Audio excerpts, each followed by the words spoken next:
La vie n'est pas drôle tous les jours pour Momo de la cité des Bleuets. D'abord, les bleuets, il les a cherchés partout, Momo, mais jamais il ne les a trouvés. Ni bleuets, ni arbres, ni bosquets d'ailleurs.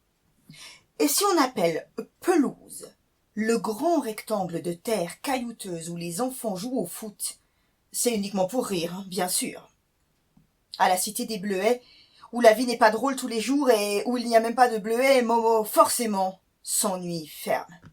Normal, c'est l'été. Et il n'y a strictement rien à faire dans une cité sans fleurs, sans arbres et sans jardin. Il y a bien quelques coquelicots qui poussent çà et là le long de la voie ferrée toute proche. Mais Momo n'a pas le droit d'aller par là-bas. Fatima, sa grande sœur, le lui a interdit. Alors, tout au long des longues journées de cet interminable été, Momo ne fait rien d'autre que de traîner dehors. Plutôt du côté de la butte, qui se trouve tout au bout de la cité et où personne ne va jamais.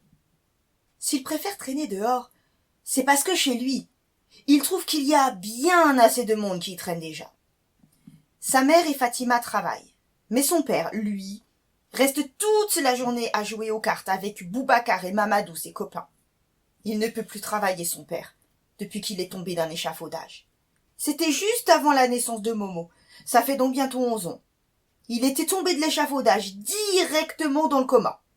Quand il s'était réveillé, il avait perdu sa mémoire. Et son travail aussi.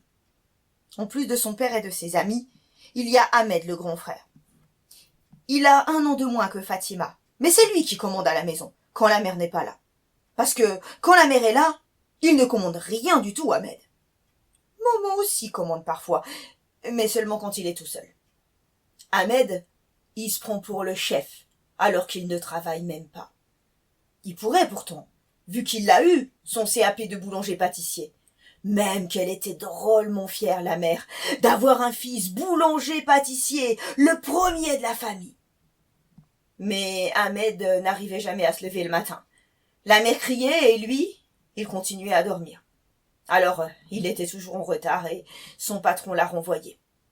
Depuis, il ne se lève plus jamais. Et puis même quand il se lève, il préfère rester couché sur son lit à fumer des cigarettes qui sentent mauvais.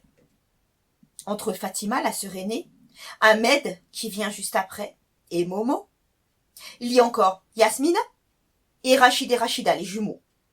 Ce qui fait qu'ils sont 8 à la maison.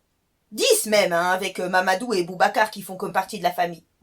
Faut dire que les pauvres, ils vivent dans un foyer Sonacotra. C'est tout sauf un foyer, dit la mère de Momo en soupirant. Si elle soupire souvent, sa mère, c'est qu'elle a de bonnes raisons pour le faire. Car la vie n'est vraiment pas drôle tous les jours. 10, ça fait beaucoup de monde. Alors chez lui, Momo, parfois, il étouffe. Pour respirer, il va traîner dehors. Même si dehors, souvent, il étouffe aussi. Pour respirer, il va donc jusqu'à la butte au bout de la cité. Là-bas, au moins, il y a un arbuste. Un banc aussi. Il s'y allonge, ferme les yeux et part sur son île déserte. Sur son île à lui, on n'entend que le bruit de la mer, que le chant des oiseaux. Sur son île à lui poussent des milliers de bleuets, des bleuets rouges et des bleuets verts, des bleuets jaunes et même des bleuets bleus. Pourquoi pas? Momo sait bien que son île n'existe pas en vrai, qu'elle n'existe que derrière ses yeux fermés. Mais au moins pour partir là-bas, il n'a besoin de la permission de personne, et surtout pas de celle d'Ahmed qui se prend pour le chef, filant des claques pour un oui, pour un non, pour rien, pour tout. L'été commence à peine, et Momo pense que ce sera le plus long été de sa vie. Quand l'été sera presque terminé, Momo retournera à l'école. Enfin, au collège, maintenant, vu qu'il entre en 6e. Il ne l'a jamais dit à personne, mais Momo aime l'école. Il voudrait même y aller toute l'année, les samedis et les dimanches aussi. Et voilà qu'un matin débarque au Bleuet la directrice de l'école primaire. Quand elle arrive sur l'esplanade, toute la cité se met aux fenêtres pour la voir et un cortège se forme derrière elle pour l'accompagner là où elle va. Et là où elle va, c'est chez lui, justement, chez Momo. Heureusement, c'est un samedi matin et sa mère est donc à la maison. Quand elle ouvre la porte, la mère essaye de ne pas faire la grimace. c'est qu'elle la connaît bien, madame la directrice de l'école primaire des Bleuets. C'est souvent, qu'elle y avait été convoquée à l'école, pour Yasmina, Rachid et Rachida. Mais jamais pour Fatima ni pour Momo. Et puis surtout, jamais elle ne vient à la cité, madame la directrice. D'habitude, elle convoque les parents à l'école. « Qu'est-ce qu'elle fiche là, la dirlo ?» s'écrie Ahmed, que l'événement a réussi à faire sortir de sa chambre et qui n'en rate pas une pour être désagréable. « File dans ta chambre, fis ça !» lui réplique la mère. « Madame Beldaraoui, dit alors madame la directrice, j'ai à vous parler. Puis-je entrer ?» Elle parle joli, madame la directrice. « Mais bien sûr, viens par là, madame, dans ma cuisine, répond la mère. Nous serons tranquilles pour causer. Fatima n'est pas là, déplore madame la directrice. Eh non, c'est samedi et le samedi, Fatima, elle est du matin à l'hyper. Elle travaille dur, Fatima, tu sais, madame la directrice, très très dur.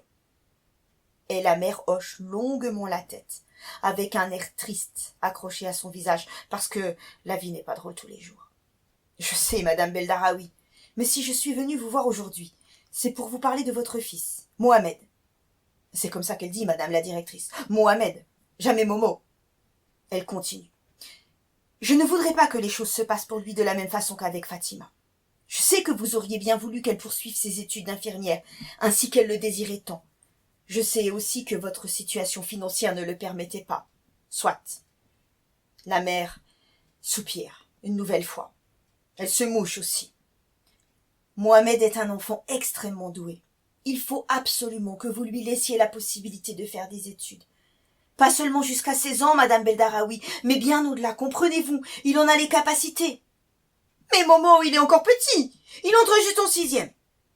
Je sais, mais il faut que vous l'encouragiez dans ce sens. Un enfant a besoin d'encouragement pour réussir. Promettez-moi de le faire, madame Beldaraoui, et moi aussi je tâcherai de l'aider. Nous lui demanderons une bourse d'études. Dommage que Fatima ne soit pas là, j'aurais bien aimé lui parler.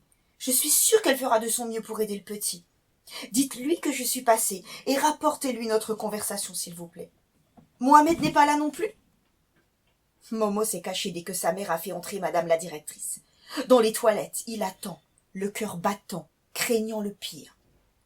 Et si elle était venue dire qu'il ne passerait pas en 6e, Momo a si peur qu'il ferme les yeux et part aussitôt pour son île. Momo! Momo! C'est sa mère qui l'appelle. Il lui faut revenir sur terre et surtout sortir des toilettes pour les rejoindre à la cuisine. Bonjour Mohamed, fait la directrice en lui tendant la main. Je suis venue parler de ton avenir à ta maman. Tiens, je t'ai apporté une liste de livres que j'aimerais que tu lises cet été, avant ton entrée en 6e. Ce sont de très beaux livres, je suis sûre qu'ils te plairont. Après lui avoir donné sa liste, madame la directrice prend congé. Le soir à table, alors que la mère raconte à Fatima la visite de madame la directrice, Ahmed dit « Et où c'est qu'on va les prendre, ces livres, à l'autre? On va les voler ?» Ne dis pas de conneries, Ahmed, s'énerve Fatima. Les bibliothèques, ça existe. Et c'est pas fait pour les chiens. En plus, c'est gratuit. J'y emmènerai le petit pour l'inscrire. Et pendant que sa mère continue de raconter la visite de madame la directrice, Momo, tout fier, bombe le torse. D'accord, elle en rajoute un peu, mais ça lui fait tant plaisir d'avoir un Momo génie. Fatima, déjà, était une très bonne élève. Elle aurait pu faire infirmière si elle n'avait pas été une fille. Et l'aînée, qui plus est.